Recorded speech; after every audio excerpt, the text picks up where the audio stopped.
भारत के सभी राज्यों की खबर SNS न्यूज चैनल पर, खबर जो आपको रखे सबसे आगे।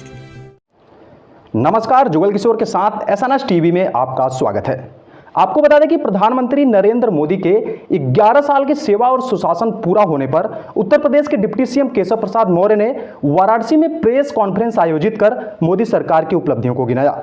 क्या कुछ कहा उन्होंने, जानने के लिए आइए देखते हैं हमारे संवाददाता आशीष सिंह की यह रिपोर्ट। यह विश्वास रखे कि सैकड़ों साल के लिए उस कष्ट से मुक्ति का मार्ग भी प्रशस्त हो। बरसात आने वाला है, ऐसे में मंत्री जी दिक्कत इस बात की, पहले यहाँ बनाया जाता है, अगर आज बारिश हो जाए तो बनारस 1 साल में चला जाएगा। आप 1 महीने के बाद अभी आप देखिए, निर्माण कार्य जब होते हैं उसमें समस्याएं आती हैं, लेकिन निर्माण कार्य इसके कारण से रोक देंगे तो काशी का विकास अवरुद्ध हो जाएगा। हमें विकास भी करना है, हमें आप सबको सुशासन भी देना है, आप सबको व्यवस्था भी देना है। धन्यवाद। और कोई इसका पूछने वाला नहीं। सब दे देते हैं। सब चीज यहीं से 500 मीटर की दूरी पर बरना पुल पर मिट्टी पाट करके पौधे लगा दिए गए, और जो दोनों तरफ मिट्टी थी वहां पर जो है जिराफ लगा दिया गया।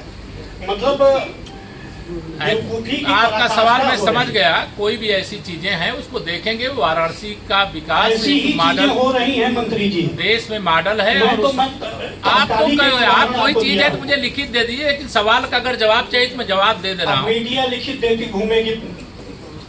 आप मेरा सवाल का जवाब तो नहीं, कि इतना लंबा सवाल आप कर रहे हैं। अरे उनके सवाल का जवाब तो दे दो यार।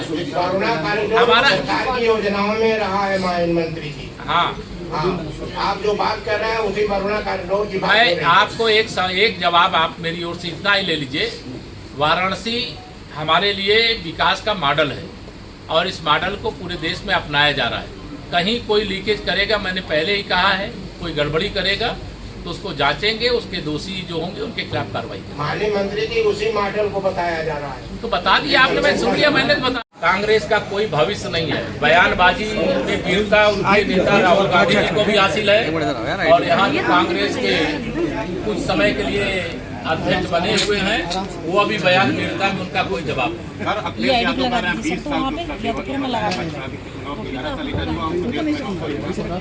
श्री अखिलेश यादव जी की समाजवादी पार्टी समाप्तवादी पार्टी बनने की ओर अग्रसर है। गुंडों, अपराधियों, माफियाओं, दंगाइयों से हमारा उत्तर प्रदेश मुक्त हुआ है, और बड़े बड़े अपराधी या तो यमलोक चले गए हैं या तो जेल चले गए। तो यह हमारी उपलब्धि है, और ये अखिलेश यादव जी की बहुत बड़ी परेशानी है। सर, कांग्रेस कह रही है, कांग्रेस के प्रदेश अध्यक्ष अजय राय कह रहे हैं कि ऑपरेशन सिंदूर सदन में उठना चाहिए, बात फिर से उठना, चर्चा होना चाहिए। श्री अजय राय जी से कह देना कि वो सदन में आवे, जब अभी सदन आने वाला है मानसून सत्र, और नहीं वो जा नहीं सकते। वो तो किसी सदन के सदस्य वहाँ न लोकसभा में है न राज्यसभा में है। अपने नेता श्री राहुल गांधी जी को बता देंगे, पूरी तैयारी करके रखें। भारत सरकार पूरी तरह से हर सवाल का जवाब देने के लिए तैयार है। और पाकिस्तान के प्रवक्ता उनके नेता श्री राहुल गांधी जी, उनके अध्यक्ष श्री मल्लिकार्जुन खड़गे जी बने हुए हैं, और जो दिन भर पाकिस्तान चालीसा पढ़ते हैं, पाकिस्तान सरकार की तरह बयान देते हैं। पाकिस्तान का जो सेना अध्यक्ष मौलाना मुनीर है उसकी भाषा बोलते हैं, वो भाषा बोलना बंद करें। और माननीय नरेंद्र मोदी जी के नेतृत्व में जो देश की प्रगति है उसमें जो पाकिस्तान का और चीन का चश्मा लगा के देखते हैं उसको उतार करके बाहर करें, और भारत का चश्मा लगाएं तो उनको सब दिखाई देगा। धन्यवाद। लेकिन अब राहुल गांधी, यह तो कांग्रेस की अंदरूनी समस्या, मैंने कहा वो ICU में पड़ी है, वेंटिलेटर पे जाने वाली। भाजपा सरकार के 11 साल सुशासन के पूरे हुए। BBC ने एक रिपोर्ट जारी किया और अखिलेश यादव ने उस पर लेकर सरकार को घेरा कि महाकुंभ जो इनकी उपलब्धि थी, 37 मौतें हुई थी, जबकि 82 मौत हुई थी। उसमें से 26 लोगों को 5-5 लाख देखिए, महाकुंभ प्रयागराज का महाकुंभ ऐतिहासिक है। 66 करोड़ से अधिक लोगों ने उसमें डुबकी लगाई है। ये एक दुखद दुर्घटना है, उसका हम लोगों को खेद है, और उसमें जिन परिवारों ने अपनों को खोया है उसके लिए माननीय प्रधानमंत्री जी ने भी, माननीय मुख्यमंत्री जी ने भी दुख जाहिर किया है, और उन परिवारों के प्रति हमारी सदा संवेदना है। हमारी सरकार का निरंतर प्रयास रहता है कि कोई भी तीर्थयात्री किसी भी तीर्थ स्थल पे आए तो सकुशल आए और सकुशल जाए। अगर आंकड़ों को लेकर के सवाल उठा गए, क्योंकि BBC ने रिपोर्ट पेश की है कि 82 लोगों की मृत्यु हुई थी। देखिए, इस सवाल का जवाब मुझे लगता है कि किसी आप कोई समाचार चला दे, मैं उसका जवाब दूँ, वो नहीं है।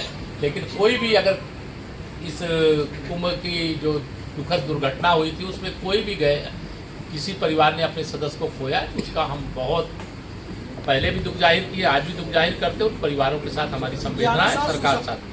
11 साल सुशासन के पूरे हुए प्रधानमंत्री के संसदीय क्षेत्र में स्नेहा कुशवाहा जो आपके समाज से आती हैं, उनका हत्या कर दिया गया, बलात्कार किया गया, लेकिन न्याय नहीं मिला। प्रधानमंत्री की रैली में जाकर उनकी मां ने लगातार मदद मांगी, लेकिन इस मामले में जो कोई मामला होगा, आज मैं 11 साल की उपलब्धियों पर आपसे बात कर रहा हूँ। अपराध कोई भी करेगा, वो किसी जाति का हो, अगड़ा हो, पिछड़ा हो, दलित हो, यहाँ हम जातिवाद की राजनीति नहीं करते हैं, लेकिन अपराध अगर कोई करेगा, किसी की कोई हत्या करेगा, किसी का अपहरण करेगा, किसी के साथ छिनैती फिरौती लूट करेगा, तो कानून उसके खिलाफ कठोरता से निकलेगा। हो गया है, ये सच्चा राम राज्य है, सच्चा मोदी राज्य है, सच्चा सुशासन है, सच्चा विकास है। सरकार जितने भी योजनाएं लेकर आ रही है, समावेशी विकास, अर्थात सबका साथ सबका विकास। ये नहीं कि गरीब आदमी गरीब रह जाए, अमीर और अमीर हो जाए।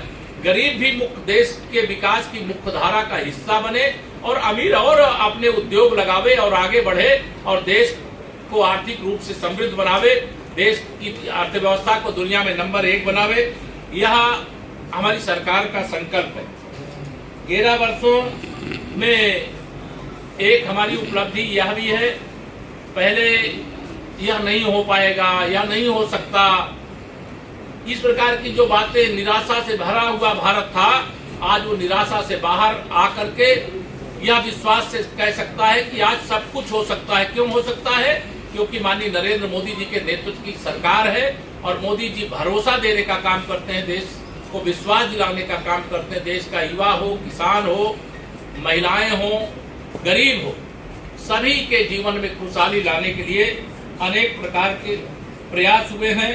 मैं यहाँ आप सब लोग, चूंकि यहाँ आज 11 वर्ष की प्रधानमंत्री भीमराव अंबेडकर जी का संविधान होता है, तो यह हमारी उपलब्धि है।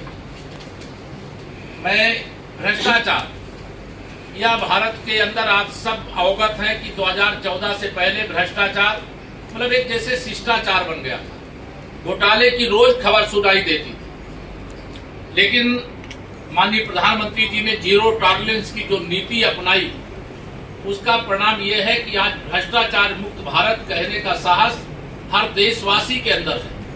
और गरीब कल्याण के लिए, जो मैंने शुरू जहां से मैंने बात किया, गरीब कल्याण के लिए इतनी योजनाओं का जो अंबार है, इतनी योजनाओं की भरमार है, उस योजना के पीछे भ्रष्टाचार मुक्त भारत के लिए उठाए गए कदम के परिणाम स्वरूप आज गरीबों को वह सभी जरूरी सुविधाएं मिल रही जिसका उनको अधिकार था, जो उन्हें पहले मिलना चाहिए था, लेकिन भ्रष्टाचार के कारण वह उनको नहीं मिल पा रहा था।